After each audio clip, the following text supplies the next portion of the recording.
Hello বন্ধুরা, কেমন আছো তোমরা? আশা করছি অনেক ভালো আছো, সুস্থ আছো। আর আমরাও কিন্তু অনেক ভালো আছি। তোমাদের এসআই ফ্যামিলিতে অনেক স্বাগত জানিয়ে শুরু করছি নতুন একটি ভিডিও। তো দেখো বসে আছে এখন এখানে, কেন বলো তো? আসলে না সমস্যা হয়েছে একটা। আমার গ্যাসের যে সিলিন্ডারের যে রেগুলেটর থাকে না, ওখান থেকে না আমার গ্যাস লিক করছে। তো অনেক দিন মানে 2-3 দিন ধরে দেখছি গ্যাসের খুব গন্ধ বেরোচ্ছিলো। তারপরে ওর বাবা ভয়তে বলেছে যে সিলিন্ডারের ইয়েটা অফ করে রাখো, রেগুলেটরটা। তো সেটা অফ করে রেখেছিলাম।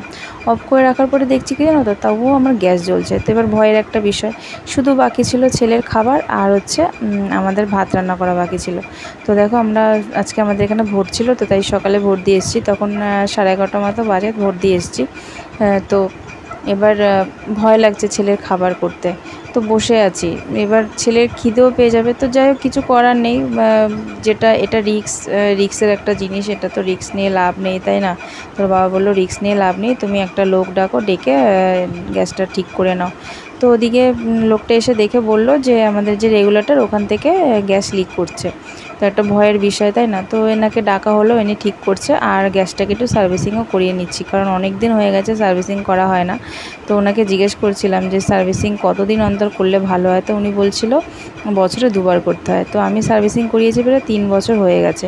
তো যাই হোক, একটু সার্ভিসিংও করে নিলাম। মানে সাবধানের তো মান নেই, তাই না? তো যাই হোক, ছেলের খাবার করলাম। ছেলের খাবার এমনি অসুবিধা ছিল না, কেনা খাবার ছিল, সেটা খাওয়ালেও হতো।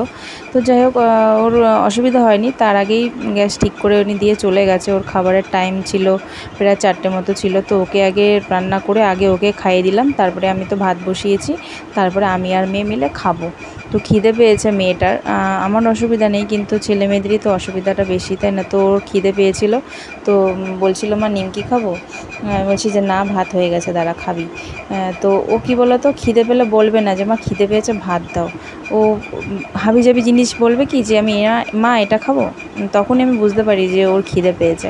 তো যাই হোক, আমি বলছি দাঁড়া, তোকে ভাত দিচ্ছি। তো দেখো এই যে ভাত দিচ্ছি, ও ভাত খাচ্ছে। ও দই দিয়ে খাচ্ছে ভাত। ও দই দিয়ে ভাত খেতে ভীষণ ভালোবাসে, সেই জন্য দই দিয়ে খাচ্ছে।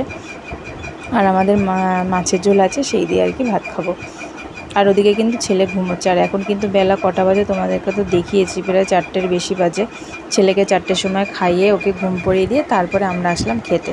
তো আমি খাওয়া দাওয়া করে বিকেল এখন প্রায় 5টা বাজে, আমি একটু গায়ে জল ঢেলে দিলাম, মানে গাটা আর কি ধুলাম। আমি রোজ বিকেলে 5টা বাজলেই গাটা ধুই। এত গরম লাগে, তো গরমের জন্য সকালবেলা একবার করি আর এই বিকেলে করি। সেটা তো তোমরা অনেকেই জানো, যারা দেখেছো আমার ভিডিও আগেতে। তো একটু গাটা ধুয়ে এবার একটু ফ্রেশ লাগে, বেশ ভালো লাগে বিকেলবেলাটা যখন গাটা ধুই। তো ছেলে ওদিকে ঘুমাচ্ছে আর মেয়ে ওদিকে টিভি দেখছে।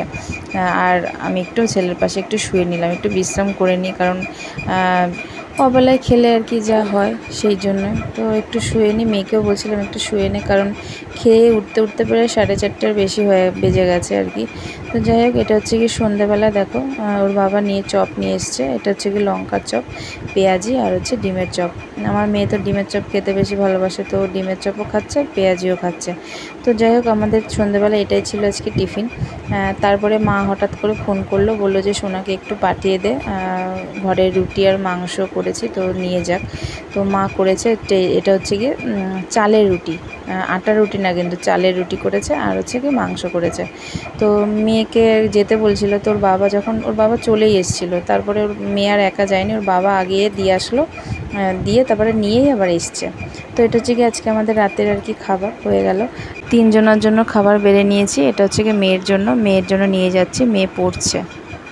পড়া রেখে দেবে, আগে খেয়ে নে, কারণ এখন 10:30 বাজে, 10:30টার বেশিই বাজে। ছেলের খাওয়া হয়ে গেছে, এবার আমরা 3 জনে খেয়ে নিলে হয়ে যাবে। তো মেয়েকে দিয়ে দিলাম, ঠিক আছে? তো চলো বন্ধুরা, আজকের মতো ভিডিও এই পর্যন্ত। দেখা হচ্ছে নেক্সট একটা ভিডিওতে। আজকের মতো টাটা।